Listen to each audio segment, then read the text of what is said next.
কিন্তু সময় যদি চলে যায় অসময়ে আর হরিটাও বলতে পারবেন না। যখন দাঁতগুলো ভেঙে যাবে না, তখন হরি বলতে গিয়ে যদি হবি বলা যায়, যার নাম মনে করুন জয়ন্ত, তাকে যদি প্রশান্ত বলে ডাকা হয় তাহলে সাড়া দেবে? আপনাদের ছেলের নামটা দেখে দেন না, ছেলের নাম যদি প্রশান্ত হয় আর তাকে যদি আপনি জয়ন্ত বলে ডাকেন সাড়া দেবে? তাহলে যার নাম হরি যখন দাঁত ভেঙে যাবে না, তখন আর হরি বলতে পারবেন না গো। সময় চলে গেলে সাধন ভজন হয় না গো, সবকিছুরই একটা সময় আছে। অসময়ে কিচ্ছু হয় না, কিচ্ছু কাজেও লাগবে না। তাই তো কবি কি বললেন, সময় গেলে সাধন হবে না, খেপা মনি রে আমার। সবই গেলি সাধন হবে না, খেপা মনি রে আমার।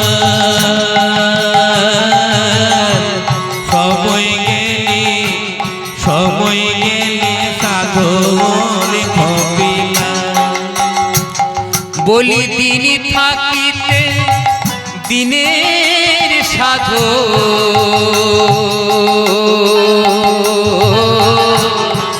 আস্তে ও মন কেন করলে না, ও মন কেন করলে না।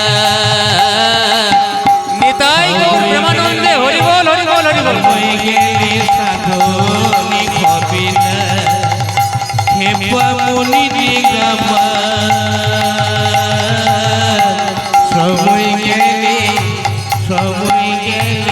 সাধন হবে না। আচ্ছা বাবা, মনে করুন যে পুকুরে জল নেই সেই পুকুরে মাছ থাকবে? আর যদি সেই খালি পুকুরে কেউ যদি জাল নিয়ে, মাথা পিড়ে জাল নিয়ে মাছ ধরতে যায়, পাবে?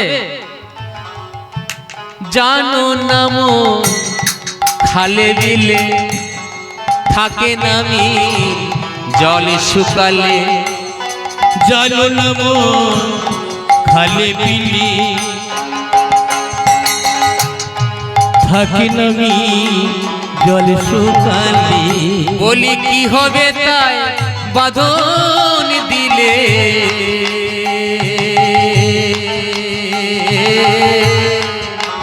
নদীর সুখ না মোহনায়, নদীর সুখ না মোহনায়। নিতাই গৌর হরি বল হরি বল হরি বল। সবই গেলি সাধন হবে না, খেপা মনি রে আমার। সবই গেলি সাধন হবে না, খেপা মনি রে আমার। সবই গেলি সাধন হবে না। দেখো, যদি মনে করুন এই তো ধান চাষ হয়ে গেল, যদি কেউ অসময়ে মনে করুন, যেটা আষাঢ় মাসে আপনারা ধান চাষ করেন, সেই ধান চাষটা যদি কেউ, সেই ধানটা যদি কেউ আশ্বিন মাসে লাগায়, হবে? হবে না। অসময়ে কৃষি করে মিছামিছি খেতে মরে, অসময়ে কৃষি করে মিছামিছি খেটে মরে। গাছ যদি হয় বীজের জোরে,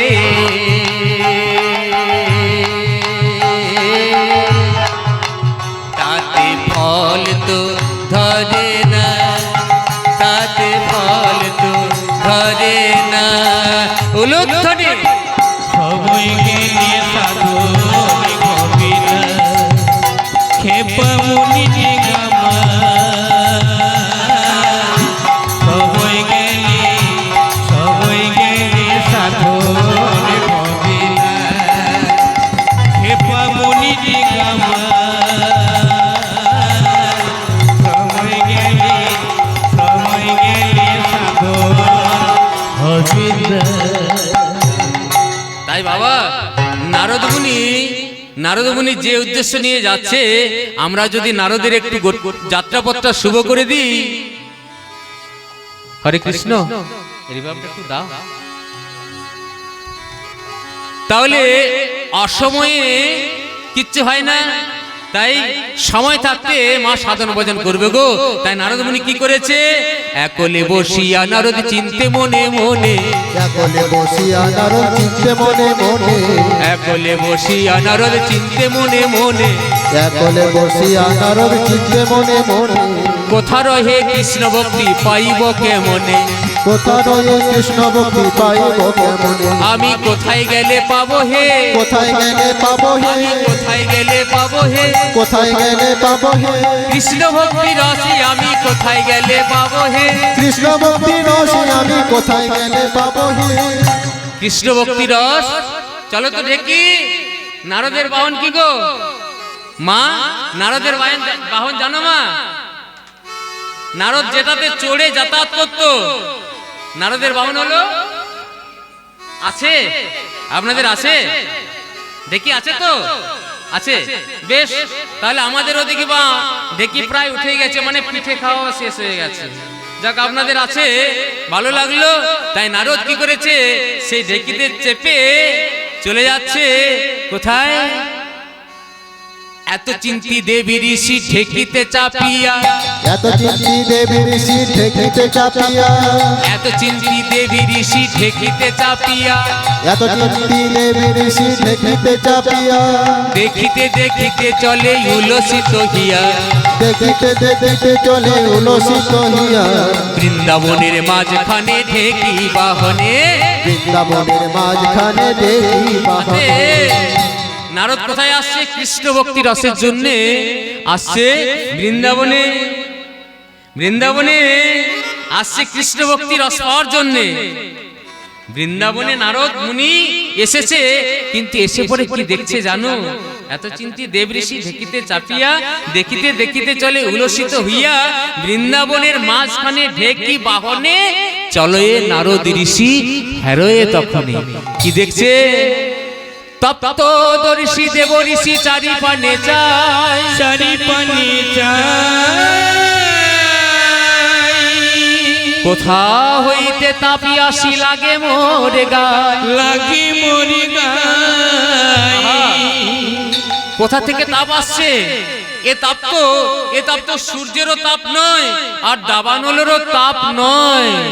ও, বুঝতে পেরেছি, এ সূর্যেরও তাপ নয় আর দাবানলেরও তাপ নয়, এ হলো রাধা বিরহের তাপ। ওরে, রাধা বিরহের তাপ এই নিবারণ কেমন করে করব? তাই এত চিন্তি দেব ঋষি ঢেকিতে চাপিয়া, দেখিতে দেখিতে চলে উলসিত হিয়া, বৃন্দাবনের মাঝখানে ঢেকি বাহনে চলে নারদ ঋষি হেরোয়ে। তখনে তারপর কি হলো জানেন? নিত্য গর্ব খর্ব হইল চলে দ্বারকায়, চলে দ্বারকায়। ঢেকি বাহনেতে যায় যদুনাথ গায়, ঢেকি বাহনেতে যায় যদুনাথ গায়। বলছে ওরে ঢেকি মা, যদি আপনাদের ঢেকি আছে তাহলে একটা কথা বলে যাই। মনে হয় আপনারা জানেন, যখন ঢেকিতে পা দেবেন না, যখন পা দেবেন তখন কিন্তু আগে একটু নারদ মুনিকে স্মরণ করবেন, প্রণাম করবেন, তারপরে পা দেবেন, তাহলে মঙ্গল হবে গো। তাই এবার নারদ মুনি মনে মনে চিন্তা করছে যে রাধারানীকে এত কষ্ট দেয়, যে রাধারানীকে কাঁদায়, তাহলে এবার কোথায় চলেছে না? এখন গোবিন্দ কোথায় আছেন? ভগবান কৃষ্ণ, ভগবান কৃষ্ণচন্দ্র এখন আছেন মথুরা থেকে, মথুরায় 11 বছর থেকে তারপর অবস্থান করছেন কোথায়? দ্বারকায়। তাই নারদ মুনি এবার সেই ঢেকিতে চেপে চলল কোথায়? দ্বারকার উদ্দেশ্যে। আর সেই বীণাকে বলছে, নারদের বাবা বাদ্যযন্ত্র আছে গো, নারদের বাদ্যযন্ত্র হলো বীণা। সেই বীণাটাকে বলছে, ওরে বীণা, আর ভালো লাগছে না রে, আয় রে বীণা আয়।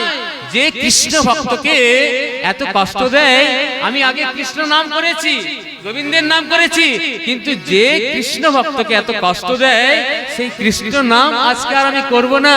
আজকে আমি কি নাম করব? বিনা। ওরে বিনা, আজকে আমি রাধা রানীর নাম করব। তাই বিনাকে বলছে, ওরে বিনা একেবারে বাজ রে বিনা, একেবারে বাজ রে বিনা, একেবারে বাজ রে বিনা, একেবারে বাজ রে বিনা, রাধা রাধা বলে বাজ রে বিনা, রাধা রাধা বলে বাজ রে বিনা, রাধা রাধা বলে বাজ রে বিনা, রাধা রাধা বলে বাজ রে বিনা। তাহলে নারদ মুনি দেখুন সেই বিনাতে এই যে মায়েরা গোলমাল করো না মা, গোলমাল করতে নেই গো, গোলমাল। তাহলে বাড়িতে কিন্তু আপনারা মৃত্যুক সেজে যাবেন। এই যে এসেছেন বাড়িতে কি বলেছেন? বাড়িতে বলেছেন কীর্তন শুনতে যাচ্ছি। কীর্তন শুনতে এসে যদি গোলমাল করেন তাহলে সব কিন্তু বাবা বিফলে চলে যাবে গো। গোলমাল করো না, গোলমাল। আপনারা গোলমাল করবেন, এই গোলের সাথে কিন্তু এই মাল কিন্তু পেরিয়ে চলে যাবে, তারপর তোমাদের আসা যাওয়া বিফল হবে, কিচ্ছুই বুঝতে পারবে না। এই কীর্তনটা বড় কঠিন জিনিস গো, তবে যদি বুঝিয়ে দেওয়া হয় আর আপনারা যদি মন দিয়ে শ্রবণ করেন তাহলে কিন্তু অতি সহজ ব্যাপার। যাই হোক, তাই নারদ মুনি বিনা যোগে রাধা নাম করতে করতে চলে যাচ্ছে দ্বারকায়। আর ভগবান কৃষ্ণচন্দ্রের এখন প্রধানা স্ত্রী হলো 8 জন, টোটাল স্ত্রী হলো 16,108 জন। সেই যে নরকাসুর সেই মুনি ঋষি কন্যাদিকে মনে করুন কারাগারে রেখেছিল, তো সেগুলোকে ভগবান কৃষ্ণচন্দ্র কারাগার থেকে বাইর করে তাদেরকে তো আর বিয়ে কেউ করবে না, তাই ভগবান শ্রীকৃষ্ণ নিজে তাদেরকে বিয়ে করেছিলেন। 16,108 জন প্রধানা, রুক্মিণী, সত্যভামা, জাম্বুবতী, কালিন্দী, নগ্নাচিতি, মিত্রবৃন্দা, ভদ্রা এবং লক্ষণা, এরা হলো 8 জন প্রধানা। সেই 8 জন 16,108 জন স্ত্রীকে নিয়ে আনন্দে ঘর সংসার করছে। আর এদিকে নারদ মুনি, জয়গুরু, এদিকে নারদ মুনি সেই রাধা রাধা নাম করতে করতে যাচ্ছে। তো আর ভগবান কৃষ্ণচন্দ্র বৃন্দাবনে আগে তো রাধার সাথে প্রেম করতো গো, রাধার সাথে প্রেম করতো। কোন প্রেম? এ আমাদের মতো প্রেম নয়, এ হলো অপ্রাকৃত প্রেম গো। নিতাই গৌর হরি বল, হরি বল, হরি বল। মাত্র ছিলেন তো 11টা বৎসর, 11টা বৎসরে আর কি প্রেম বুঝতেই তো পাচ্ছেন। সেই রাধা নাম নারদ মুনি করতে করতে যাচ্ছেন। আর এদিকে শিহরণ দিয়েছে, হায় রে হায়, এই দ্বারকাতে তো কেউ রাধা নাম জানে না। নারদের রাধা নাম শুনে ওদিকে গোবিন্দের কি প্রতিক্রিয়া হলো জানেন মা? রাধা নামে শুনি চমকি উঠিল, রাধা নামে শুনি চমকি উঠিল, রাধা নামে শুনি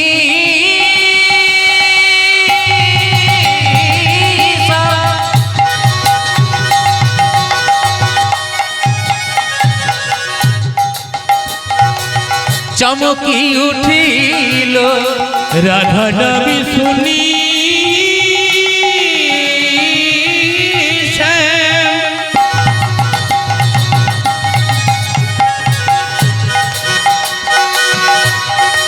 চমকি উঠিল। আস্তে, এই দ্বারকার মাঝে রাধা নামে কে বা শোনাইল, হরি বল, হরি বল। দ্বারকার মাঝে রাধা নামে কে বা শোনাইল, দ্বারকার মাঝে রাধা নামে কে বা শোনাইল, দ্বারকার মাঝে রাধা নামে কে বা শোনাইল। এই দ্বারকাতে কেউ তো জানে না, কেউ তো জানে না, কেউ তো জানে না, কেউ তো জানে না, এই দ্বারকায় রাধা নাম কেউ তো জানে না, এই দ্বারকায় রাধা নাম কেউ তো জানে না। এই দ্বারকাতে তো রাধা নাম কেউ জানে না গো, রাধারানী তো আছে বৃন্দাবনে। তাই ভগবান কৃষ্ণচন্দ্র ধ্যান যোগে জানতে পারলেন, বলছেন ও বুঝতে পেরেছি গো, এটা ওই নারদ মুনির কীর্তি। এদিকে নারদ মুনি মনে মনে চিন্তা করছে, আগে ভগবান কৃষ্ণের মা বাবার কাছে যাই, মা বাবার কাছে যাই না, গেলেন সাথে সাথে আতিথেয়তা প্রদর্শন করলেন। তারপর সেই পিতা বসুদেব এবং মা দৈবকী বলছে, মুনিমশাই এতদূর যখন এসেছেন আমাদের ছেলেটাকে একটু আশীর্বাদ করে দিয়ে যান। নারদ বলছে ওই জন্যই তো আমি এসেছি। তাই যাই না, নারদ এসেছেন, তখন দেখছেন কি করছে ভগবান কৃষ্ণচন্দ্র, ওই যে ঘর সংসার নিয়ে আছে, ঘর সংসার নিয়ে আনন্দে মাতোহারা। নারদ মুনি মনে মনে চিন্তা করছেন, মনে হয় আমার আশা বিফল হলো, এসে তো মনে হয় কোনো লাভ হবে না। যে ঘর সংসারের ঘোরে ভগবান কৃষ্ণ রয়েছেন, মনে হয় বৃন্দাবনের কথা আর মনে নেই। তাই মনে মনে চিন্তা করছে কি করি কি করি কি করি। কোন সখী পাশে বসে চামরও ধুলায়, আবার কোন সখী আনন্দেতে তাম্বুলো যোগায়, আবার 1,76,86 জন পুত্র ভগবান কৃষ্ণের, কেউ বাবা বাবা বলে কোলে চাপছে, কেউ আবার ধুলায় গড়াগড়ি যাচ্ছে। নারদের তো মনে মনে চিন্তা করছে বড় গোলমাল দেখছি, কিন্তু যখন এসেছি নিশ্চয়ই দেখা তো করতে হবে। তাই ভগবান কৃষ্ণের সাথে দেখা করেছেন আর বললেন, ওগো হে গোবিন্দ, আমি এই দ্বারকাতে শুধু শুধু আসিনি, তোমার সাথে একটু আমার দরকার আছে গো। কিন্তু এখানে বলা যাবে না, তার কারণ এখানে তোমার তো স্ত্রীগণেরা রয়েছে, তার কারণে রাধারানীর কথা বলবে কেমন করে। তাই বলছে অন্যত্র চলে যান, অন্যত্র চলে যা এসো। তাই কি করেছে নারদ মুনি ভগবান কৃষ্ণকে নিয়ে অন্যত্র চলে যাচ্ছে। আর এই দৃশ্য দেখে নারদকে দেখে, বাবা নারদের তো জানেন কেমন কাণ্ড, নারদের তো কেমন কাণ্ড জানেন। এই নারদকে দেখে রুক্মিণী সত্যভামা মানে ভগবান শ্রীকৃষ্ণের স্ত্রীগণেরা মনে মনে চিন্তা করছে, সুভাবে থাকো এ লোক যদি দেখতে পায়, মানে কোন লোক যদি ভালোভাবে আনন্দে থাকে, তারপরে কি করে নারদ, সুভাবে থাকো এ লোক যদি দেখতে পায়, কুমন্ত্রণা দিয়ে সাথায় কোন্দল বাড়ায়। ঝগড়ার মন্ত্র পড়ে প্রতি ঘরে ঘরে, হাতি ঘোড়া ছেড়ে মুনি আবার ঢেকির উপরে চড়ে নিতাই গৌর হরি বল হরি বল হরি বল। নারদ বাবা কেমন জানেন, লোকের ভালো দেখতে পারে না গো। মনে করুন কোন ঘরে হয়তো দুই ভাইয়ের বিয়ে হয়েছে, এক দাদা হয়তো সরকারি চাকরি করে, ভাই হয়তো বেকার শেখার সংসারে কাজ করে, মাঠে ঘাটে কাজ করে, দুজনেরই বিয়ে হয়েছে। তখন দেখবেন নারদের মতো কোন দেখবেন আমার ওই মেয়েরা থাকে নারদের মতো। নারদ যেমন কুমন্ত্রণা দেয় না, সে নারদের মতো কোনো হয়তো পাশের ঘরের এক মেয়ে এসে সেই যে ভাই চাকরি করে তার স্ত্রীর কানে কানে এমনই মন্ত্র দিয়ে দেবে না, বলবে তোর এত কাজ করার দরকারটা কি, তোর স্বামী চাকরি করে, ওর স্বামী বেকার, তুই যেমন আছিস সেও তেমন আছে। মানে এই যে কানে কুমন্ত্রণা দিয়ে সংসারটাকে একেবারে তছনছ করে দেয়। আমাদের বাস্তবে আছে মা, সব জায়গাতেই আছে। কি মানে কারো আছে, যদি কারো 2-3টে ছেলে একসাথে আছে, নেই, একমাত্র ওটা নারদের ভূমিকা, মানে কুমন্ত্রণা, কানে কুমন্ত্রণা দিয়ে দেয়, একেবারে সংসারকে তছনছ করে দেয়। আর এই দৃশ্য দেখে নারদকে দেখেই রুক্মিণী সত্যভামা বলছে জানি না কি উদ্দেশ্যে এসেছে। আর এদিকে ভগবান শ্রীকৃষ্ণকে পেয়ে নারদ মুনি বলছেন, হে শ্যাম, ব্রজবাসীর চোখের জল বিফলে যাবে না শ্যাম। জানো শ্যাম, আমি বহুবার বৃন্দাবনে গেছি, সকলের হাসি খুশি দেখেছি, কিন্তু এইবারে গিয়ে কি দেখলাম জানো? তোমার মায়ের অবস্থা শুনবে। তোমার মা নন্দ রানী নিয়ে নবনী বেড়ায় দাদে দাদে। তোমার মনন্দ রানী নীলবতী বেড়ায় দাদে দাদে। তোমার নন্দ পিতা জেলেছে চিতা প্রাণেতে জীবার তরে। তোমার নন্দ পিতা জেলেছে চিতা প্রাণেতে জীবার তরে। তোমার মনন্দ নীলমণি বেড়ায় দাদে দাদে। আর কি দেখলাম জানো? শ্রীরাম সখা পটেতে আঁকা তব মাধুরী হ্যাঁ রে। শ্রীরাম সখা পটেতে আঁকা তব মাধুরী হ্যাঁ রে। আরে কাঁদিয়ে সুবল হয়েছে পাগল দেখিতে না পেয়ে তোরে। আরে কাঁদিয়ে সুবল হয়েছে পাগল দেখিতে না পেয়ে তোরে। আর যে তোমাকে প্রাণাধিক ভালোবাসতো সেই রাধা রানী, তার বড় করুণ অবস্থা দেখে এলাম জানো গোবিন্দ, তার বড় করুণ অবস্থা দেখে এলাম। ধনিয়ার কি বাছে তিলে মুরছে আছে যমুনা কুলে। ধনিয়ার কি বাজে তিলে মুরছে আছে যমুনা কুলে।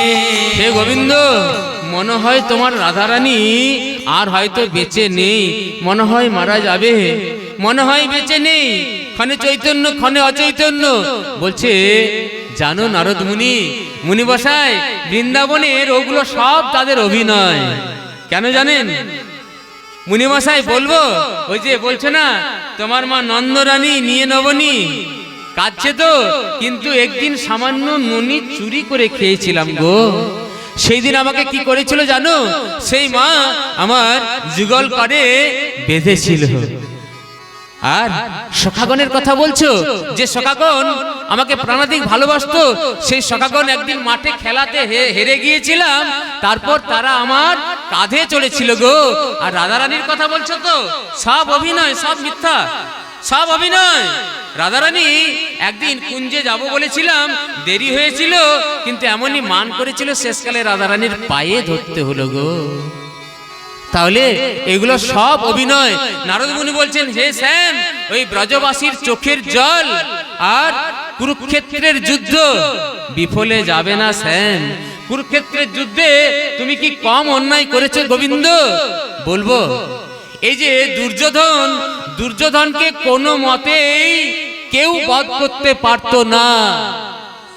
যেদিন যেদিন কি বলেছিল গান্ধারী, দুর্যোধনের মা গান্ধারী বলেছিল, ওরে দুর্যোধন, তুই এক কাজ করিস, যুদ্ধ তো চলছে, তাহলে তুই এক কাজ করিস, রাত্রিবেলা, আগামী রাত্রিবেলা তুই এক কাজ করিস, একেবারে উলঙ্গ হয়ে আমার কাছে আসিস, আমি কি করব, তোর দিকে দৃষ্টি দেব, আর সর্বাঙ্গ একেবারে লোহার মতো শক্ত হয়ে যাবে, শরীরে কোনো আঘাত লাগবে না। আর এই কথাটি মানে দ্রৌপদীর চোখে বাবা 100টা কাপড় দিয়ে, মানে 100টা কাপড়ের পর্দা দিয়ে চোখগুলো বাঁধা থাকতো, বৎসরে একদিন খুলতো। কেন জানেন? এই যে জয় গুরু গান্ধারীর চোখে, জয় গুরু মাফ করবেন, হতে পারে, গান্ধারীর চোখে 100টা কাপড়ের পটি বাঁধা থাকতো। কেন জানেন? গান্ধারীর স্বামী হচ্ছে কৃষ্ণ বিদ্বেষী, কৃষ্ণ বিরোধী, আর গান্ধারী কৃষ্ণ পূজা না করে জলগ্রহণ করে না। তার স্বামী ধৃতরাষ্ট্র, জানবান্ধ ধৃতরাষ্ট্র, তার বদন কিন্তু দর্শন করবে না বলে চোখে কাপড়ের পটি বেঁধে রাখতো, বৎসরে একদিন খুলতো। আর সেই দিনই বলেছিল দুর্যোধনকে যে দুর্যোধন, তুই আমার কাছে একেবারে নগ্ন হয়ে আসিস, আমি তোর সর্বাঙ্গ শরীর আমি দৃষ্টি দেব। কিন্তু অন্তর্যামী অন্তর্যামী শ্রী গোবিন্দ অন্তরে জানিয়া, অন্তর্যামী শ্রী গোবিন্দ অন্তরে জানিয়া, অন্তর্যামী শ্রী গোবিন্দ অন্তরে জানিয়া, অন্তর্যামী শ্রী গোবিন্দ অন্তরে জানিয়া। তাহলে কি করলো? অন্তর্যামী শ্রী গোবিন্দ মনে মনে চিন্তা করছেন, দুর্যোধন তো চলে যাচ্ছে, তাই সেই গভীর রাত্রিতে দাঁড়িয়ে দুর্যোধনকে বলছে, দুর্যোধন কোথায় চলেছো? এই তুমি যুবক, তাতে আবার রাজা, এভাবে কি উলঙ্গ হয়ে কোথায় যাচ্ছ বলো না? বলছে আমি মায়ের কাছে যাচ্ছি, সোজা সাপটা বলে দিল। তাই বলছে এইভাবে যুবক অবস্থায় কি উলঙ্গ হয়ে মায়ের কাছে যায়? বলছে মা বলেছে কাপড় পরে যেন না আসি। বলছে কাপড় পরতে বারণ করেছে, কিন্তু কোনো কিছু একটা গোপন জায়গা আচ্ছাদন করার জন্য কোনো কিছু একটা পরে যাও। ওই দেখো কলা গাছ রয়েছে, কলার পাতাটা আচ্ছাদন করো। এই করে দুর্যোধন চলে গেল। আর যাই না গান্ধারী তাকিয়েছে, মা বলে ডেকেছে, তাকিয়েছে, সামনে দেখছে কি না, লজ্জা নিবারণের জন্য কলার পাতা পরা রয়েছে। সাথে সাথেই বলছে দুর্যোধন, এমন অবস্থা তোর কে করলো? বলছে যত নষ্টের গোড়া ওই কেষ্ট ছড়া। বলছে হে গোবিন্দ তুমি কত অন্যায় করেছো।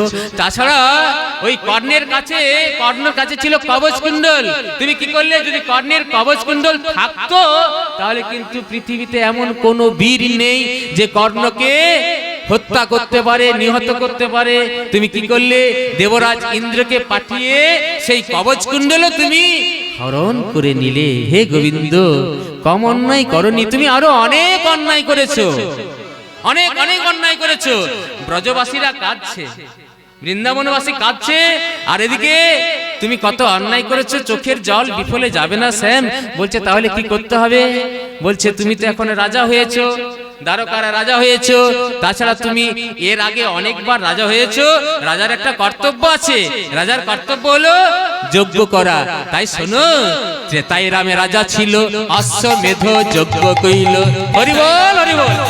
অশ্বমেধ যজ্ঞ কইল, দানব্রত যজ্ঞ হবে এবে, দানব্রত যজ্ঞ হবে এবে। শোনো বলি হে রাজা ত্রিভুবন নিমন্ত্রণ, শোনো বলি হে রাজন ত্রিভুবন নিমন্ত্রণ, করিতে হইবে সবারে, করিতে হইবে সবারে। আচ্ছা আচ্ছা, আর এই যজ্ঞটার নিয়ম কি হবে? না, যজ্ঞ সঙ্গ হবে যাবে, যে জনে যে দানে চাবে। যোগ সঙ্গ হবে যাবে,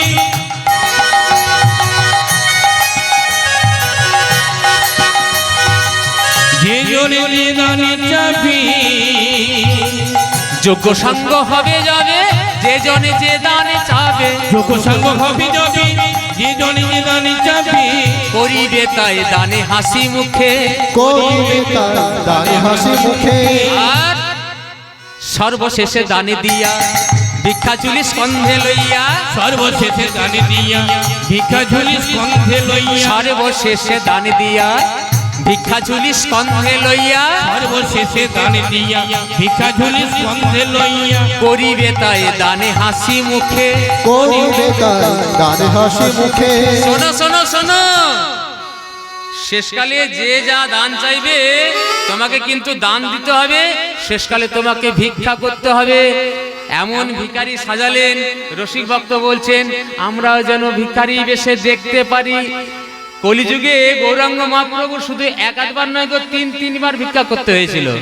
একবার সন্ন্যাসের সময় জয়গুরু, একবার পৈতের সময়তে, একবার সন্ন্যাসের সময়তে, একবার হরিদাস ঠাকুরের নির্জানের সময়তে। নেতাই গৌর হরি বল হরি বল হরি বল। তাহলে এমনই ভিখারি সাজালেন, তারপর বললেন আচ্ছা মুনি বসাই যজ্ঞটাতে বললেন তো যজ্ঞটা করব কবে? বলছে আগামী সূর্য গ্রহণের দিন। কোথায় হবে? না প্রভাস তীর্থে। প্রভাস তীর্থে কেন? না এই প্রভাস তীর্থটা হলো একেবারে যজ্ঞ করার সঠিক জায়গা, পবিত্র জায়গা। কেন জানো? এই প্রভাস তীর্থে অর্থাৎ সোম তীর্থে, এই প্রভাস তীর্থে সোম তীর্থে কি করেছিল? একবার চন্দ্র দেবতা একটা কুকার্য করেছিল গো। কি কার্য জানো? ওই দেবগুরু বৃহস্পতি স্ত্রীর নাম হলো তারা। দেবগুরু বৃহস্পতি, আর দত্তগুরুর নাম কি দাদা? শুক্রাচার্য। যাই হোক, দেবগুরু বৃহস্পতি স্ত্রী তারার প্রতি একবার ওই দেবরাজ ইন্দ্র মানে কুদৃষ্টি পড়েছিল, তারার সতীত্ব হরণ করেছিল। আর যাই না এই কথা জানতে পারলো দেবগুরু বৃহস্পতি, সাথে সাথে চন্দ্রদেবকে অভিশাপ দিলেন। কি অভিশাপ দিলেন? যে ওহে চন্দ্রদেব, তোমাকে আমি অভিশাপ দিচ্ছি, তোমার ক্ষয় রোগ হোক। তুমি ক্ষয় পেতে পেতে পেতে পেতে একেবারে 16 কলা তোমার শেষ হয়ে যাবে। ক্ষয় রোগ শুরু হয়ে গেল, গুরুপত্নীর উপর অত্যাচার, ক্ষয় রোগ শুরু হলো। আর যাই না ক্ষয় রোগ শুরু হতে হতে হতে হতে 15 কলা শেষ হয়ে গেল। আর যাই না 15 কলা শেষ হয়ে গেল, 1 কলা আছে। তখন চাঁদের, আমাদের ওই যে চন্দ্র দেবতার কতগুলি বউ জানেন? 1-8টা নয় গো, একেবারে 27টা। আর শ্বশুর মশাইয়ের নাম দক্ষ রাজা। আপনারা তো সবই জানেন দাদা। যাই হোক, তবু তো আপনারা জানেন। দেখুন একটা কথা বলেনি, আপনারা জানেন হরে কৃষ্ণ কৃষ্ণ কৃষ্ণ হরে হরে, হরে রাম রাম রাম হরে হরে, সবাই জানে। কিন্তু তবু শুনতে ভালো লাগে, যেহেতু হরি কথা কৃষ্ণ কথা। তাহলে দক্ষ রাজার জামাই হলো চন্দ্র দেবতা। 27টি বউ, সেই 27টি বউ কি করলো না, এক কলা চাঁদকে নিয়ে গেল কোথায়, তাদের জামাই বাবুর কাছে গেল। তাই জামাই বাবুর কাছে গিয়ে বলছে, জামাই বাবুটি কে জানেন? দেখবেন মেয়েদের সবচাইতে মানে আপনজন, মানে মনের কথা বলা যায় একজনের কাছে। কার কাছে? জামাই বাবুর কাছে। তাই জামাই বাবু কে মা? ভোলানাথ। জামাই বাবুর কাছে গিয়ে বলছে জামাই বাবু সর্বনাশ হয়ে গেছে, সর্বনাশ হয়ে গেছে। বলছে কি হলো বলবে তো? বলছে ওই যে তোমার সারু ভাই, তোমার ভাইরা ভাই, কীর্তিটা তো জানো, দেখতে তো খুব ভালো। তাই কি করে সবাই নজর দেয়, আর সেই নজরটা সহ্য করতে পারে না, মানে কুদৃষ্টি আছে, স্বভাবটা তো ভালো নয়। তাই ওই দক্ষ রাজার অভিশাপে 15 কলা শেষ হয়ে গেছে, মাত্র 1 কলা বাকি আছে। তাই বলছে এক কাজ করো, ওই 1 কলাটা আমার জটার ভিতরে রাখো, তারপর এর ঔষধ কিন্তু আমি জানি না, ওই দেবগুরু বৃহস্পতি জানেন। তাই তোমরা এক কাজ করো, একটু কিন্তু অভিনয় করতে হবে। তোমরা ওই বিধবার সাজে সেজে দেবগুরু বৃহস্পতির কাছে যাও, উপায় হয়ে যাবে। তাই 27 জন চাঁদের স্ত্রী বিধবার সাজে সেজে দেবগুরু বৃহস্পতির কাছে যাই না দাঁড়িয়েছে, সাথে সাথেই বলছে মা কি হলো মা? বলছে কি আর বলবো বাবা, আমার স্বামী অন্যায় করেছে। বলছে তাহলে একটু আগে আসতো তো মা, এই যে তোমরা বিধবা হয়ে গেলে। বলছে ঠিক আছে বাবা, যদি কেউ কোনোদিন এই ক্ষয়রোগ হয়, ক্ষয়রোগ মানে হচ্ছে যক্ষা, টিবি, যদি কোনোদিন কারো ক্ষয়রোগ হয়, তাহলে ক্ষয়রোগ থেকে মুক্তি পাওয়ার উপায় কি?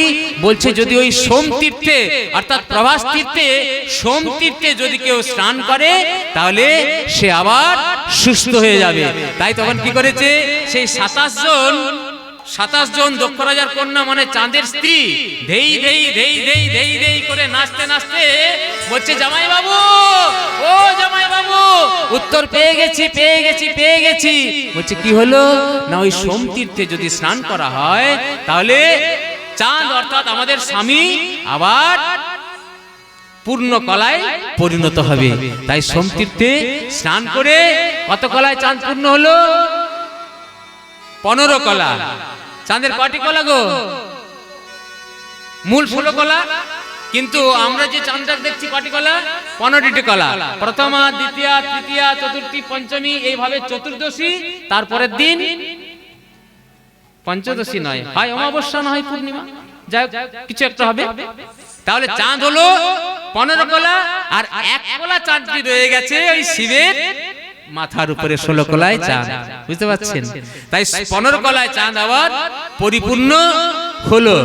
তাই কি হয়েছে, তাহলে এই কুকীর্তির জন্যই চন্দ্র দেবতার এইভাবে যক্ষা রোগ হয়েছিল, মুক্তি পেয়ে গেল।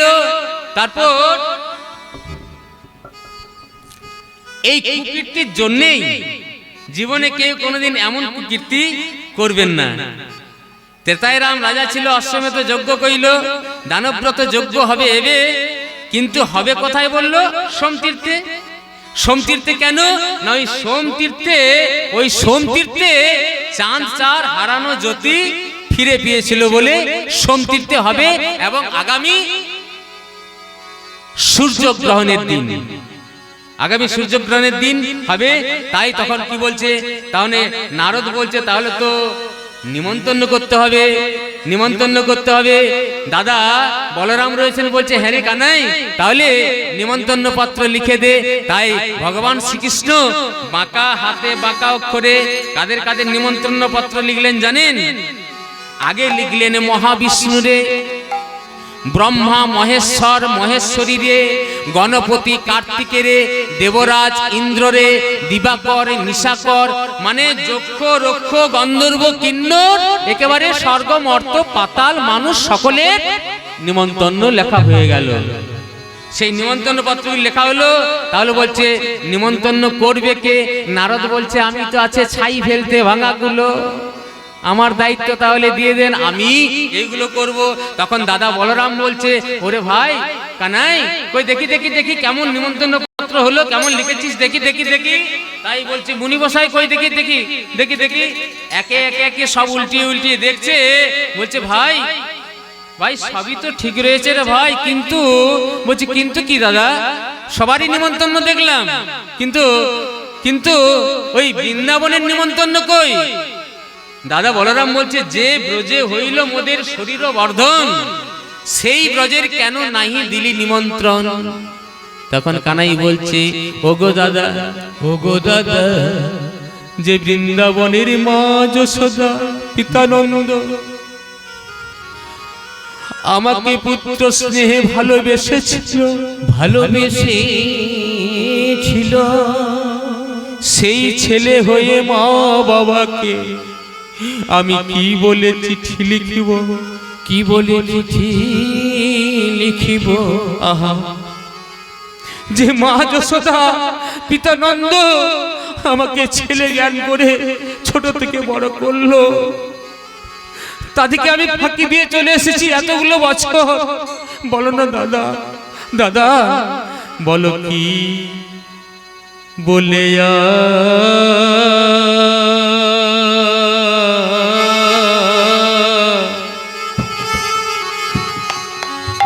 আমি লিখিব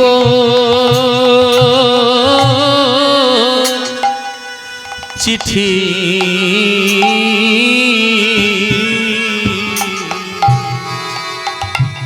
বলো কি বলে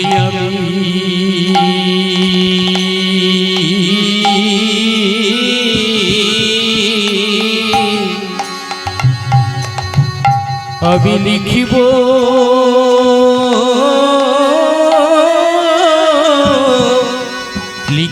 চিঠি,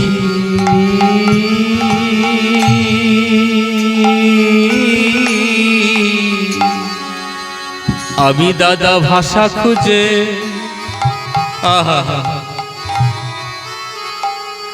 আমি পেলাম না গো,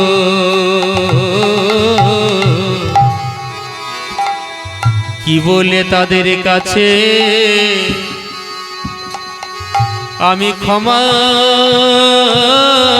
চাইব? আমি তো ভাষা খুঁজে, নেতাই গৌর হরিবল হরিবল হরিবল, ভাষা খুঁজে পেলাম না গো, কি বলে আমি তাদের ক্ষমা চাইব? বলছে, হেরে কানাই, তবু তো লিখতে হবে ভাই। তাই এবার কি করলেন? ভগবান কৃষ্ণচন্দ্র বৃন্দাবনবাসীর জন্য, পিতানন্দ, মা যশোদা, সখাগণ, এমনকি রাধারানী সকলের জন্যেই নিমন্ত্রণ পত্র লিখে দিলেন। তারপর নারদ মুনিকে বললেন, এক কাজ করবেন, আপনি প্রথমে কিন্তু দেবতাদের রাজা ইন্দ্রের কাছে কিন্তু আগে যেও, দেবতাদের রাজা সবাইকে নিমন্ত্রণ করো। ব্রহ্মা, বিষ্ণু, মহেশ্বর, গণপতি, কার্তিক, দিবাকর, নিশাকর সবাইকে কিন্তু নিমন্ত্রণ তুমি করো, তোমাকে ভাট দিলাম। তাই নারদ মুনি এবার কি করেছে? সেই নিমন্ত্রণ পত্র নিয়ে, নিমন্ত্রণ পত্র লইয়া নারদ চলিল, নারদ চলিল, নিমন্ত্রণ পত্র লইয়া নারদ চলিল, নারদ চলিল, দেবরাজ ইন্দ্রের নিমন্ত্রণ দিল গো, নিমন্ত্রণ দিল। ওই দেবরাজ ইন্দ্রের নিমন্ত্রণ দিল, নিমন্ত্রণ দিল। দেবরাজ ইন্দ্রকে নিমন্ত্রণ দিল, বলছে শচী দেবীকে দয়া করে নিয়ে যাবেন, সঙ্গে যজ্ঞে নিমন্ত্রণ আছে। তারপর নারদ মুনি এবার কোথায় যাচ্ছে? নারদ মুনি এবার যাচ্ছে কৈলাস ধামে। নিমন্ত্রণ পত্র লইয়া তারপরে চলিল গো, তারপরে চলিল, নিমন্ত্রণ পত্র লইয়া তারপরে চলিল, তারপরে চলিল। কৈলাসেতে নারদ মুনি উপনীত হলো গো, উপনীত হলো। কইলা সেদিন নারদ মুনি উপনীত হলো, উপনীত হলো। বলছে মামা, ও মামা। তখন ভোলানাথ বলছে, পার্বতীকে বলছে, এক কাজ করো, বলে দাও বাড়িতে নেই, বলে দাও বাড়িতে নেই। আর এই কথাটি বাবা এখন নারদ মুনি শুনতে পেয়ে গেছে। বলছে, কি বললো মামি? মামা কি বলছে? বাড়িতে নেই। আমি যে শুনতে পেলাম, মানে ভোলানাথের ভয়টা কোথায় জানেন? মানে যেদিন সেই ভোলানাথের বিয়ে করতে গিয়েছিল না, সেই দিন নারদ মুনি যা খেলটাই খেলেছিল না, সেই ভয়ে ভোলানাথ বলছেন, বলে দাও যে তোর মামা বাড়িতে নেই। কি ঘটনাটা ঘটেছিল জানেন? ভোলানাথ আর পার্বতীর বিয়ে, দেবাদিদেব মহাদেবের বিয়ের দিন, সেই দিন সমস্ত দেবতারা এসেছে। আর ভোলানাথ তো বুঝতেই পারছেন, অঙ্গে তো কোনো বসন নেই, দুবসন। তাই ভোলানাথের কোনো অঙ্গে বসন নেই। দেবরাজ ইন্দ্র বলছেন, দেবাদিদেব বিয়ে করতে যাবে আর কোনো কাপড় চোপড় পরে যাবে না, তা কি হয়? বলছে, কাপড় চোপড় কোথায় আমার? তখন ব্রহ্মা বলছে, পরে যেতে হবে নিশ্চয়ই, বিয়ের দিন বলে কথা। বলছে, তাহলে বাঘশালটা দাও। তাই বাঘশালটা এনেছে, কিন্তু শুধু তো বাঘশালটা বাবা পরা যাবে না, বাঘশালটা তো আটতে হবে, বেল্ট দরকার। তখন সেই দেবরাজ ইন্দ্রকে বলছে, হে দেবরাজ, এক কাজ করো, ওই যে রয়েছে না ওই চন্দ্রবড়া সাপটা, ওই চন্দ্রবড়া সাপটা এনে দাও। তাই ভোলানাথ কি করেছে? বাঘশাল করেছে আর চন্দ্রবড়া সাপটা দিয়ে বেল্ট এঁটেছে। বিয়ে করতে যাবে তো অনেক গয়নাগাটি পড়তে হয় ছেলেদেরও। ভোলানাথ কি করেছে না, গলাতে সাপ, মাথাতে সাপ, তারপরে এদিক ওদিকে মানে সর্ব অঙ্গে সাপ, নামটাই তার ফণিভূষণ। এইভাবে চারিদিকে সোনাদানা করেছে, মানে গয়না করেছে সাপ দিয়ে, আর বাঘশালটা এঁটেছে চন্দ্রবড়া সাপ দিয়ে। তারপর সেই বিয়ে করতে যাচ্ছে। আর নারদ মুনি মনে মনে চিন্তা করছে, আজ মামার বিয়ে, আমি একটু আনন্দ করব। তাই সবাই মিলে বলছে, কি বলছে জানো?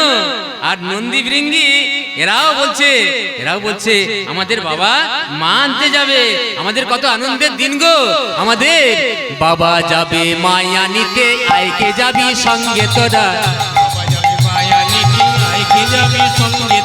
বাবা যাবে বাবা যাবে মায়া নিতে, আইকে যাবি সঙ্গে তোরা। উলুধ্বনি, বাবা যাবে মায়া নিতে, আইকে যাবি সঙ্গে তোরা। কি খাবো জানো?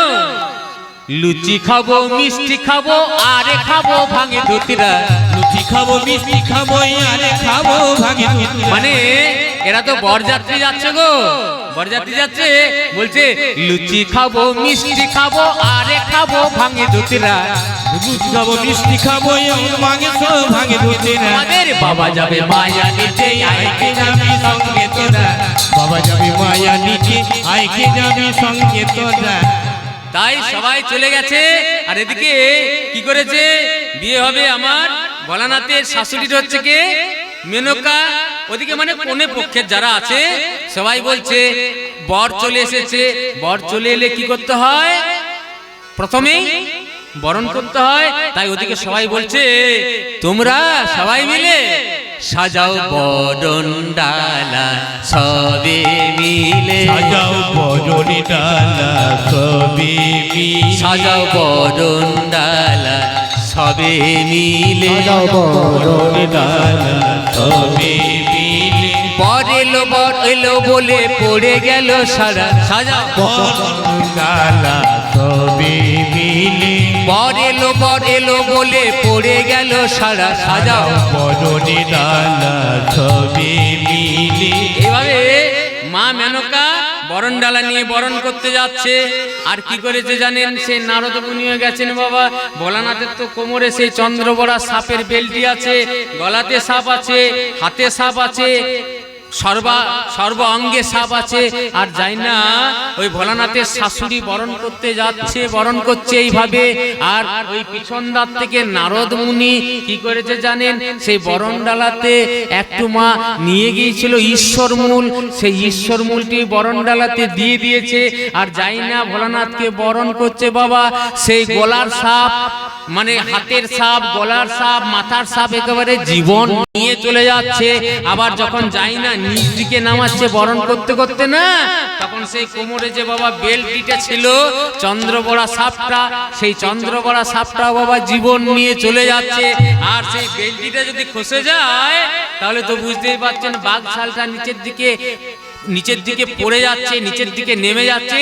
তখন ব্রহ্মা বলছে, ও ভোলানাথ, ও ভোলানাথ, মানে জোরে বলতেও পারছে না, ভালো করে পড়ো, ভালো করে পড়ো। কিন্তু বাবা ভোলানাথ একেবারে টান দিয়ে দিয়েছেন, নেশাতে একেবারে কোনো ঠিক ঠন নেই, মানে নিচে পড়ে গেছে। আর যাই না পড়ে গেছে, মানে অঙ্গে কোনো আর বসন নেই। জামাইয়ের আর শাশুড়ি বরণ করতে এসেছে, পিছন থেকে ওই আমার মা পার্বতী তাড়াতাড়ি করে এসে, মানে শাশুড়ি তো আর শাশুড়ি আর জামাই, তাই পিছন থেকে তাড়াতাড়ি করে এসে কি করছে জানো? মা মেনকা বরণ করছে, আর তার মেয়ে পার্বতী মায়ের ঘোমটাটা একটু বেশি করে দিয়ে দিয়েছে, যেন ওই উলঙ্গ তার স্বামীকে, হবু স্বামীকে যেন দেখতে না পায়। আর রসিক ভক্ত এদিকে কি বললেন, ও মেনকা, মেনকা মাথায় নিলো ঘোমটালো, ঘোমটালো, ঘোমটা। ও মেনকা, মেনকা মাথায় দিল ঘুমিটালো, ঘুমিটালো, ঘুমিটা। ও মেনকা, মেনকা মাথায় দিল ঘুমটালো, ঘুমটালো, ঘুমটা। বলি জেনে শুনে করিলি জামাই, ও জামাই লেঙ্গিটালো, লেঙ্গিটালো, লেঙ্গিটা। ও মেনকা, মেনকা মাথায় দিল ঘুমিটালো, ঘুমিটালো, ঘুমিটা। ও মেনকা, মেনকা মাথায় দিল গোলকধানী মায়েরা। ঘুমিটালো, ঘুমিটা। তাই সেই ভোলানাথ ভয় করছে নারদকে দেখে, বলছে বলে দাও তোর মামা বাড়িতে নেই। বলছে চিন্তার কোনো কারণ নেই, আজকে ভগবান কৃষ্ণের নিমন্ত্রণ আছে, ওই প্রভাস তীর্থে যজ্ঞ হবে, তোমাদের সকলের নিমন্ত্রণ। এইভাবে সকলের নিমন্ত্রণ হয়ে গেল। তারপর নিমন্ত্রণ করতে যাচ্ছে কোথায় জানো? আর এদিকে ভগবান কৃষ্ণ বিশ্বকর্মাকে ডেকে কি করলো, বেশ সুন্দর একটি যজ্ঞের আগার, যজ্ঞাগার নির্মিত হয়ে গেল। তারপর কুবেরকে ডাকলেন, মানে ধন টাকা পয়সা দরকার তো, কুবেরকে ডাকলেন। আর এদিকে নারদ মুনি কি করেছে, এবার যাচ্ছে বৃন্দাবনে। বৃন্দাবনে কি করতে যাচ্ছে, নিমন্ত্রণ করতে যাচ্ছে। বৃন্দাবনে কি বলে বলে যাচ্ছে, কি বলে বলে যাচ্ছে, বৃন্দাবনে তো যাচ্ছে নিমন্ত্রণ করতে। জয় গোপাল, জয় গোপাল কৃষ্ণ কানাইয়া, শ্যামল সুন্দর। জয় গোপাল, জয় গোপাল কৃষ্ণ কানাইয়া, শ্যামল সুন্দর লাল। জয় গোপাল, জয় গোপাল কৃষ্ণ কানাইয়া, শ্যামল সুন্দর লাল। জয় গোপাল, জয় গোপাল কৃষ্ণ কানাইয়া, শ্যামল সুন্দর লাল। কি করেছে জানো, ওই নারদ মুনির তো হাতে বীণা যন্ত্র আছে, সেই বীণা যন্ত্রের স্বরটা হচ্ছে বাঁশির স্বর। আর মা যশোদা মনে মনে চিন্তা করছে, হায় রে বাঁশি কে এমন ভাবে বাজাচ্ছে, তাহলে কি, তাহলে কি, তাহলে কি আমার সেই কানাই এলো? বলছে না তো না, যদি কানাই আসতো তাহলে তো আমার স্তনে ক্ষীর বরিশন হতো, তার কারণ কানাই হলো আমার ছেলে, কিন্তু কানাই তো নয়। কিন্তু এদিকে মা যশোদা এতদিন ধরে কেঁদে কেঁদে দৃষ্টি শক্তি হারিয়েছে, যাই না। এদিকে নারদ মুনি এসেছে, নিমন্ত্রণ করছে, বলছে হ্যাঁ রে, কে তুই, কে আমাকে মা বলে ডাকলি? বলছে শোনো, আমি তোমার কানাই নই, তোমার গোপাল নই, আমি কে জানো? দ্বারকা হইতে আইনু আমি, আইনু বাপি, আমার নামে নারদ মুনি, নামে নারদ মুনি। প্রভাস কুলে যজ্ঞ করে মাগো তোমারে নীলমণি। তোমার নীল মূর্তি। তাই তোমাদের সকলের নিমন্ত্রণ।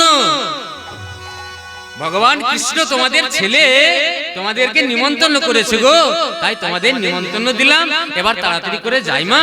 আর ওদিকে আরো তো অনেক আছে, সখাগণেরা আছে, শ্রীদাম সুদাম দাম বসুদাম, মানে বৃন্দাবনের সকলকে তো নিমন্ত্রণ করতে হবে। তাই মা বাবাকে নিমন্ত্রণ করলো, তারপর গেল কোথায় না রাধারানীর কাছে। যাই না, রাধারানীর কাছে নিমন্ত্রণ করতে যাচ্ছে। আর এদিকে কি হয়েছে জানেন, ওই যে মা কেঁদে কেঁদে তো 100 বছর কেঁদে কেঁদে অর্ধগিরি হয়েছিল, নিমন্ত্রণ পত্রটা পড়তে পারছিল না। গোপাল বললেন এক কাজ করো, এই যে নিমন্ত্রণ পত্রটা রয়েছে না, ওই পত্রটা একটু চোখে তুমি বুলিয়ে নাও, দৃষ্টিশক্তি ফিরে পাবে। তাই মা যশোদা এবং পিতা নন্দ দুজনেই দৃষ্টিশক্তি ফিরে পেলেন। তারপরে দেখে নারদ মুনি কি করলেন না, নারদ মুনি যাচ্ছেন রাধারানীর কাছে। সখীরা বলছে, হ্যারে রাধে, মনে হচ্ছে বাঁশির স্বর বাজছে, মনে হয় ব্রজনাথে ব্রজেই আসছে ফিরে। ব্রজনাথে ব্রজে আসছে ফিরে, মনে হয় ব্রজনাথে ব্রজেই আসছে ফিরে। ব্রজনাথে ব্রজে আসছে ফিরে। বলি এমন ভাবে বাঁশিকে বাজাতে পারে, ব্রজনাথে ব্রজে আসছে ফিরে। এমন সুরে কে বাঁশি বাজাতে পারে, ব্রজনাথে ব্রজে আসছে ফিরে। রাধারানী দেখছে না তো না, যদি আমার গোবিন্দ আসতো তাহলে আমার স্তনে শিহরণ হতো, কিন্তু তা তো হচ্ছে না। তখন বৃন্দা বলছে শুভ্র জটা, অর্থাৎ নারদ মুনি আসছে। তাই নারদ মুনি রাধারানীকে বলছে, শোনো, তুমি তোমার সমস্ত সখীগণকে সঙ্গে নিয়ে নির্দিষ্ট সময়ে কিন্তু যাবে, আর যদি অসময় হয়ে যায় তাহলে কিন্তু দরজা বন্ধ থাকবে, তখন কিচ্ছু করার থাকবে না, দাঁড়িরা কিন্তু তখন আর দ্বার ছাড়বে না। যাকে যাকে নিমন্ত্রণ করেছিল নারদ মুনি সবাইকে কিন্তু এই কথাটি বলে দিয়েছিল যে নির্দিষ্ট সময়ে যেতে হবে, আর নইলে কিন্তু দ্বার বন্ধ, প্রবেশ নিষেধ লেখা থাকবে। তাই নারদ মুনি এদিকে নিমন্ত্রণ করে চলে গেল কোথায়, দ্বারকায়। আর এদিকে নিমন্ত্রণ পেয়ে কি করছে, এদিকে নিমন্ত্রণ পেয়ে মা যশোদা পিতা নন্দ, মা যশোদা কি করছে, ছেলে অর্থাৎ ভগবান কৃষ্ণ তো ক্ষীরসর নবনী খেতে ভালোবাসতো, তাই মায়ের মন তো, তাই ক্ষীরসর নবনী তৈরি করে একটি পাত্রতে নিয়ে চলে যাচ্ছে তার কৃষ্ণ দর্শনে, অর্থাৎ ছেলেকে দেখতে যাচ্ছে কোথায়, প্রবাস তীর্থে। আর এদিকে কি হয়েছে না, এদিকে রাধারানী তাকেও তো নিমন্ত্রণ করেছে, সখীগণকে নিমন্ত্রণ করেছে। সখীগণকে বলছে, হেরে কি করবি তাহলে, ললিতা বিশাখা এরা সবাই রাধারানীকে বলছে তাহলে তো যেতে হবে, বলছে নিশ্চয়ই যাব, কিন্তু কিন্তু তুই যাবি তোর প্রাণবধূয়ার কাছে, তো প্রাণবধূয়ার কাছে যেতে হলে একটু তো সাজগোজের প্রয়োজন আছে, প্রাণবধূয়ার কাছে যাবে গো। তাই কিভাবে সাজাচ্ছে জানো সখীরা, রাধারানীকে এত সুন্দর সাজাচ্ছে না, বলে ললিতায়ন উল্লাস প্রাণে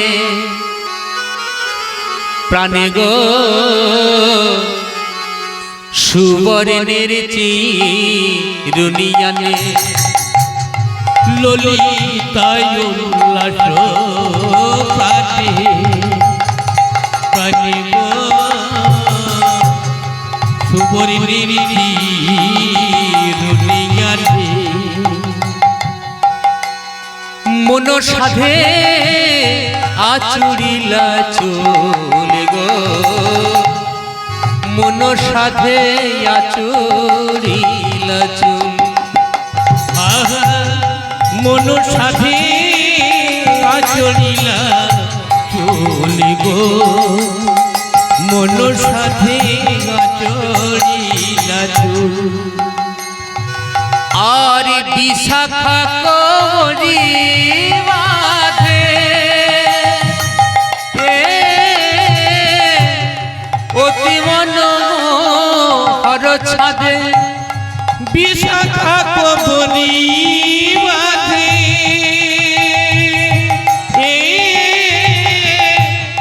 অতি মনোহর ছাদে। সারি সারি দিল নানা ফুল গো, সারি সারি দিল নানা ফুল। আহা সারি সারি দিল নানা ফুল গো, সারি সারি আর কেমন করে সাজাচ্ছে, নীল শাড়ি পরিপাটি যতনে আটিল, নিতাই গৌর প্রেমানন্দে হরি বল হরি বল হরি বল। মনে আটিল নীল শাড়ি পরি পাটি যতনে আটিল, আর ভুবন মোহিনী বেশে রাই সাজাইল, ভুবন মোহিনী বেশে রায় সাজাইল, নীল শাড়ি পরি পাটি যতনে আটিল, নীল শাড়ি পরিপাটি যতনে আটিল। তাই রাধারানী চলে যাওয়ার জন্য বেরিয়েছে। আর এমন সময় কে এসেছে, রাধারানীর শাশুড়ি জটিলা। বলছে বৌমা কোথায় চলেছো? বলছে ওই আমাদের প্রভাস তীর্থে আমার প্রাণবন্ধু একটা বিরাট বড় যজ্ঞ করেছে, সেই যজ্ঞে আমাদের নিমন্ত্রণ আছে। তাই তখন কি করেছে, তার ছেলে আয়ানকে ডাকছে, এই ছেলে, বৌমা এতদিন ধরে কাজ ছিল তাও সহ্য করা যায়, কিন্তু দেখ আজ সেজে গুজে কোথায় চলেছে। আয়ান যায় না, এসে জানতে পারলো। তখন বলছে কুটিলা, ও কুটিলা, আজ এক কাজ করতো, একটা দড়ি আন, আজ ওই তোর বৌদিকে আজ আমি দড়ি দিয়েই বেঁধে রাখবো। যাই না, দড়ি দিয়ে বাঁধার কথা বললো, রাধারানীর হলো ভাবান্তর। যাই না, বাঁধার কথা বললো না। তখন রাধারানী বলছে, এগো স্বামী, তুমি আমাকে এই জানলে, এই চিনলে, তুমি আমায় বাঁধবে তাই না? তুমি আমায় বাঁধবে, আমায় তুমি বেঁধে রাখবে। এই কথা শুনে রাধারানীর হলো ভাবান্তর। তাহা দেখি বিধুমুখী কহয়ে তখন, কখই তখন, কে ভাই আমি তাহা তুমি দেখো এইক্ষণ, দেখো এইক্ষণ, এত বলি রাধারানী কালী মূর্তি ধরে, কালী মূর্তি ধরে, দেখি আয়ানে তখন পড়ে মায়ের পদ পদে, মায়ের পদ পদে। আয়ান ছিল মা কালী ভক্ত, আয়ান ছিল কালী ভক্ত। রাধারানী কি করেছে, কালী মূর্তি ধারণ করেছে। আর আয়ান ছিল কালী ভক্ত, তো তাই কি করেছে, আয়ান আয়ান সেই মাকে বলছে, মা, মা গো মা, তুই এতদিন ধরে আমার কাছে থাকলি, আমি তোকে চিনতে পারলাম না মা। মা গো, তোকে তো আমি ডাকার মতো ডাকতেও পারলাম না মা, কিন্তু আজ তুই চলে যাবি মা। আমি তোকে যে কিভাবে ডাকতে হয় তার মন্ত্র তন্ত্র আমি কিন্তু জানি না মা। আমি মন্ত্র তন্ত্র কিছুই জানি নে মা, আমি মন্ত্র তন্ত্র কিছুই নে মা। শুধু যা জেনেছি সেটুকি হলো তোরে ডাকার মতো ডাকতে যদি পারি, তোরে ডাকার মতো ডাকতে যদি পারি, তবে আসবি নে তো এমন সাধ্য নেই। আমি মন্ত্র নিতাই গৌর হরি বল হরি বল হরি বল। দিলে মা, আমি মন্ত্র তন্ত্র কিছুই জানি মা। মাগো, আমার মায়ের পায়ের জবা হয়ে উঠনা ফোটে মন। উলধ্বনি। মায়ের পায়ের জবা হয়ে উঠনা ফোটে মন, আমার মায়ের পায়ের জবা হয়ে উঠনা ফোটে মন। আমার মায়ের পায়ের জবা হয়ে ওঠনা ফোটে মন। ও তার গন্ধ না থাক, ও তার গন্ধ না থাকে, গন্ধ না থাক, ও তার গন্ধ না থাক, যাই আছে সে নয় রে ভুয়ো আবরণ। আমার মায়ের পায়ের জবা হয়ে উঠনা ফোটে মন, আমার মায়ের মায়ের পায়ে জবা হয়ে ওঠনা ফোটে মন। আমার মায়ের পায়ের জবা হয়ে উঠনা ফোটে মন। জানি জয় মালতী হায় কত গন্ধ যে ছড়ায়, তবু ঘরের ঠেলে পরের কাছে নিজের বিলায়। জানি তুই মালতী হায় কত গন্ধ যে ছড়ায়, তবু ঘরের ফেলে পরের কাছে নিজের বিলায়। বলি তাই বলি আই ওই রাঙা পাই করি আত্মসমর্পণ। আমার মায়ের পায়ের জবা হয়ে উঠনা ফোটে ফুটে মন। আমার মায়ের পায়ে জবা হয়ে উঠনা ফুটে মন। আমার মায়ের পায়ের জবা হয়ে উঠনা ফুটে মন। তাই রাধারানী কালী মূর্তি ধরেছে আর আয়ান মাকে পূজা করছে। আর এই দৃশ্য দেখে কুটিলা বলছে, দাদা দাদা রে, বউয়ের ভেলকি দেখে দাদা সকলই ভুলিলে, বউয়ের ভেলকি দেখে দাদা সকলই ভুলিলে, মায়া কালী দেখি দাদা চিনিতে নারিলে। বলছে চুপ কর, চুপ কর তুই কুটিলা, তোর জন্য বারবার আমি অনেক ভুল করেছি। আর এদিকে রাধারানী বলছে, ওগো স্বামী, অনেক দেরি হয়ে গেল গো, বিদায় দেহ যাব চলি কৃষ্ণ দর্শনে, কৃষ্ণ দর্শনে বিলম্ব না করো আর মনোহরে ভান, মনোহরে ভানি। স্বামী আমি চলে যাই, আমি চলে যাই, আমি চলে যাই, আমি চলে যাই, আমি চলে যাই,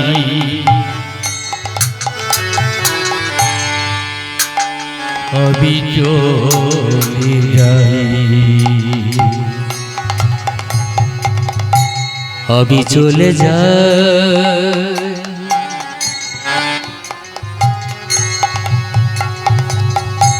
আমি চলে যাই,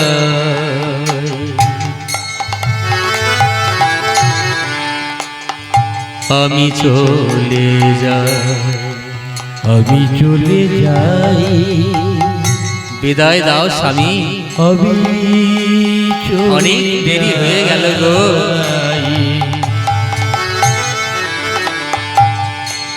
আমি চলে যাই। ও গো স্বামী,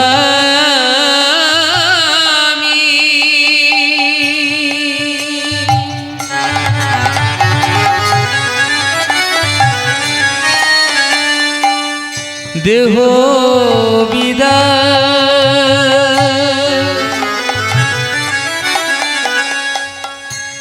দেহ বিদায়, ও গো স্বামী,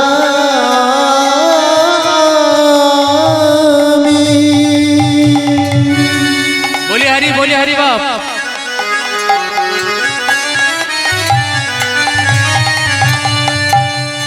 দেহ বিদায়,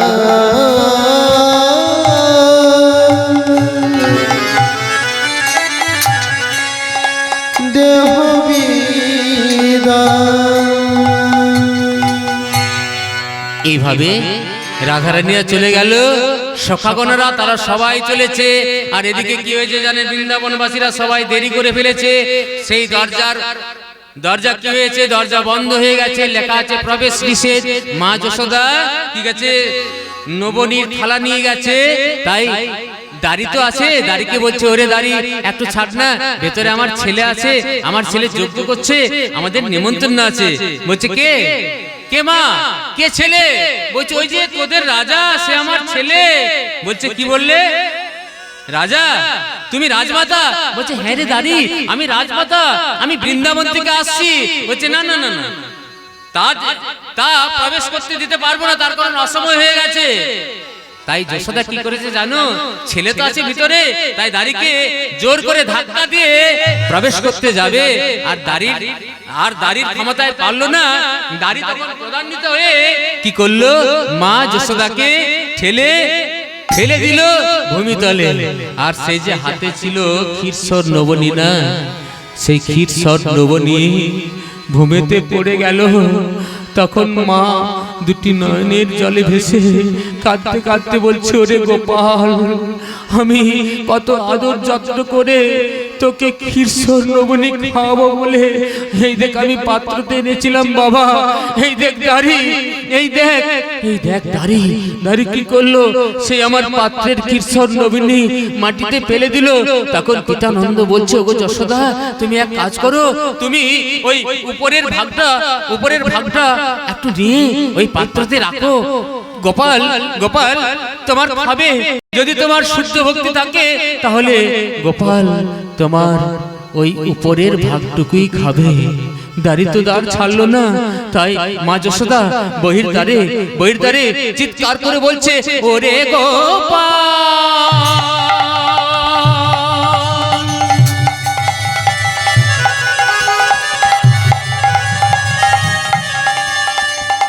ওরে গোপাল।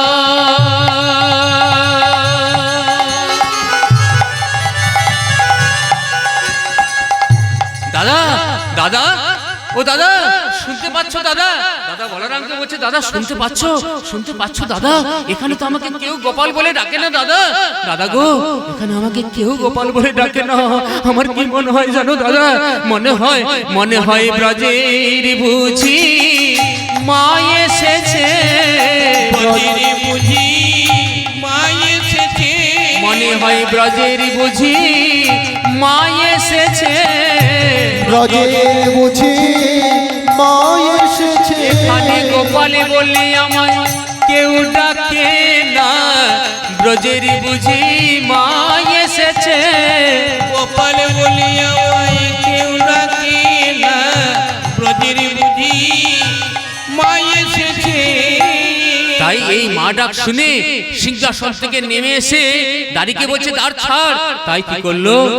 কৃষ্ণ ভগবান মাকে আদর করে জড়িয়ে ধরে বলছে, মা, মা গো, এত বৎসর তুমি আমার সেই প্রিয় খাবার ক্ষীরসর লবণীর কথা তুমি মনে রেখেছো মা। দাও মা, দাও। সেইটুকু মা যশোদা ভক্তি করে গোপালকে খাইয়ে তারপর ভগবান কৃষ্ণ বলছেন, মা চলো চলো আমার কাছে চলো, সিংহাসনে চলো। এদিকে যশোদাকে ভগবান কৃষ্ণচন্দ্র সিংহাসনে নিয়ে গেছে, আর এদিকে রাধারানীর দলেরা তারাও তো এসেছে। তারা কোন কোন চারটি দরজা ছিল তো? শান্ত দাসের জন্য একটি দরজা, সখ্যের জন্য একটি, বাৎসল্য রসের জন্য একটি, মধুর রসের জন্য একটি। শান্ত দাসে যারা ছিল তারা ওখানে গেছে। সখ্যের জন্য শ্রীদাম সুদাম দাম বসুদাম, বাৎসল্যের জন্য পিতা নন্দ মা যশোদা, আর মধুর রসে দাঁড়িয়ে আছে আমাদের রাধারানী। অসময় হয়ে গেছে, দ্বার ছাড়ছে না। তাই রাধারানীও নিরুপায়া হয়ে সেই বহির্দ্বার থেকে কি বলে ডাকছে, ও গো প্রাণবধূ,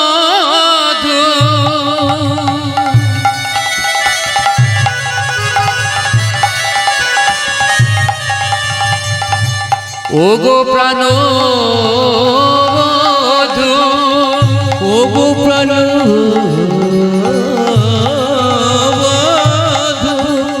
ভগবান কৃষ্ণচন্দ্র মনে মনে চিন্তা করছেন, এখানে তো আমাকে কেউ বধূ বলে ডাকে না। মনে হয় ব্রজের বুঝি রাধা এসেছে, ব্রজের বুঝি রাধা এসেছে। এখানে বধূ বলে আমায় কেউ ডাকে না, ব্রজের বুঝি রাধা এসেছে। বধূ বলে আমায় কেউ ডাকে না, ব্রজের বুঝি রাধা এসেছে। তাই রাধারানী কি করেছে, সেই মধুর রসে ভগবান কৃষ্ণচন্দ্র এসে দাঁড়িকে বলছে, দরজা ছাড়। তাই রাধারানীরা এসেছে, রাধারানীরাও প্রবেশ করেছে। আর ওদিকে কি হয়েছে জানো? ওদিকে যাই না মা যশোদা কৃষ্ণ গোপালকে পেয়ে কোলে বসিয়েছে, তারপর ক্ষীরসর লবণী খাওয়াচ্ছে।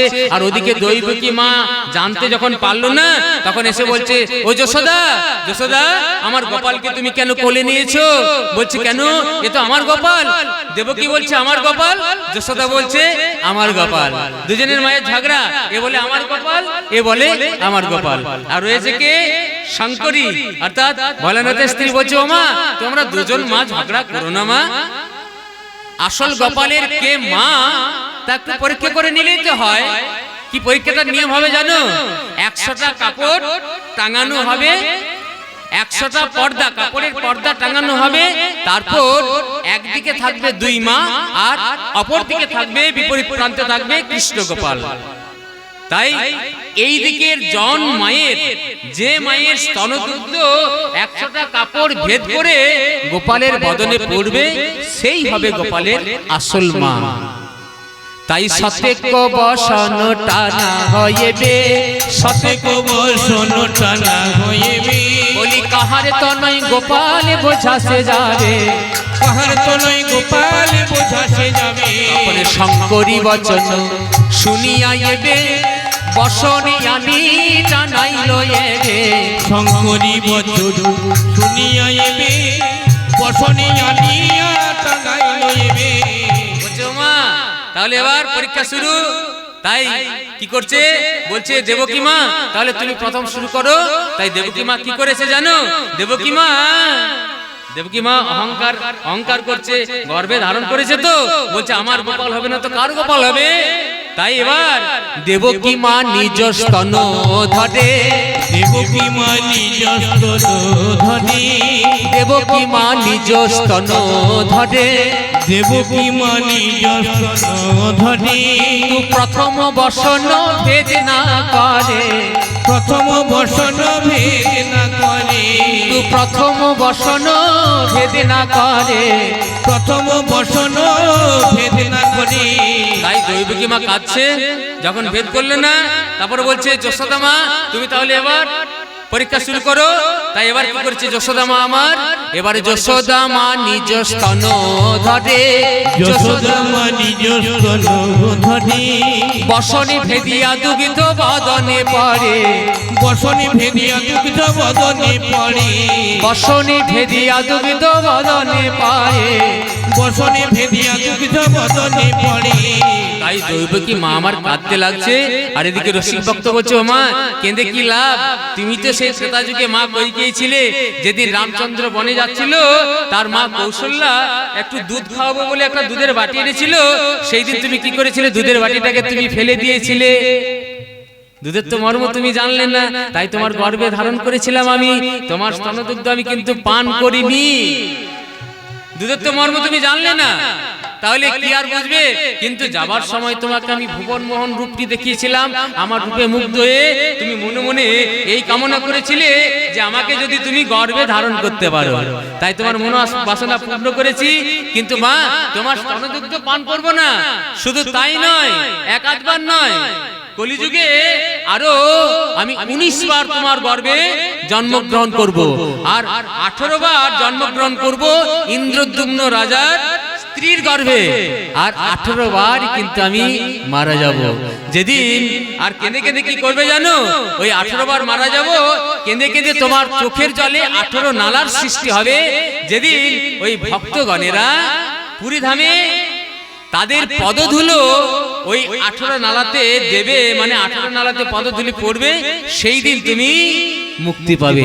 তাছাড়া কলিযুগে জগন্নাথ মিশ্রের স্ত্রীর গর্ভেও আমি অবতীর্ণ হব, কিন্তু সেদিনও তোমার স্তনপান করব না। তাই এদিকে মায়েদের ঝগড়াটা মিটলো, আর এদিকে রাধারানী ললিতা বিশাখা এরা সবাই এসেছে। রাধারানী বলছে ওরে ললিতা বিশাখা, ওই যে রাজবেশ, ওই বেশ তো ভালো লাগছে না, ওই বেশে আমি দেখতে পারছি না। তাই বলছে এই ললিতা বিশাখা বলছে হে গোবিন্দ, রাধারানী তো তোমার ওই রাজা কৃষ্ণকে তো ভালোবাসেনি, রাজা কৃষ্ণকে তো রাধারানী ভালোবাসেনি, তাই তুমি একবার দাঁড়াও হে, দাঁড়াও হে, তুমি দাঁড়াও হে, দাঁড়াও হে, তুমি দাঁড়াও হে, তুমি দাঁড়াও হে, ওই রাখাল বেশে দাঁড়াও হে, ওই রাখাল বেশে দাঁড়াও হে, ওই রাখাল বেশে দাঁড়াও হে, ওই রাখাল বেশে দাঁড়াও হে। তারপর বলছে ঠিক আছে দাঁড়াচ্ছি, একটু কাজটা বাকি আছে, এই তো আমার যোগ্য সাঙ্গ হলো, কিন্তু যে দান চাইবে সে দান পর্বটা তো মেটাতে হবে। তাই ভগবান শ্রীকৃষ্ণ দেরি না করে কি করলেন, এদিকে যজ্ঞ শেষ হয়েছে, যজ্ঞ শেষ হয়ে গেল, যে যা দান চাইলো সকলকে দান দিয়ে মনোবাসনা পূর্ণ করে ফিরিয়ে দিলেন। তারপর এদিকে কি হয়েছে, সখীরা বলছে, হে হে গোবিন্দ, আমরা কতদিন যুগল দেখিনি, তাই আমরা আমাদের যখন এখন সুযোগ হয়েছে তোমাদের দুজনকে পেয়েছি, তোমরা দুজনে মিলে একবার যুগলে দাঁড়াও না, আমরা আমাদের এই নয়ন যুগল সফল করি। তাই কি করেছে সেখানে, কি করেছে, চাঁদে চাঁদে চাঁদে চাঁদে বদনি চাঁদের বামে দাঁড়ালো, চাঁদে চাঁদে চাঁদে চাঁদে বদনি চাঁদের বামে দাঁড়ালো, চাঁদে চাঁদে চাঁদে চাঁদে বদনি চাঁদের বামে দাঁড়ালো, চাঁদে চাঁদে চাঁদে চাঁদে বদলে চাঁদের বামে দাঁড়ালো। তোমালো ভিক্ষেতে যেমন কনক লতা বেরিল, তোমাল বিখেতে যেমন কনক লতা বেরিল, চাঁদে চাঁদে চাঁদে চাঁদে বদনি চাঁদের বামে দাঁড়ালো, চাঁদে চাঁদে চাঁদে চাঁদে বদলে চাঁদের বামে দাঁড়ালো। আমাদের রাধা গোবিন্দ হইল যুগল, রাধা গোবিন্দ হইল যুগল, উলুধ্বনি দাও তোমরা সকলে, রাধা গোবিন্দ হইল যুগল, উলুধ্বনি দাও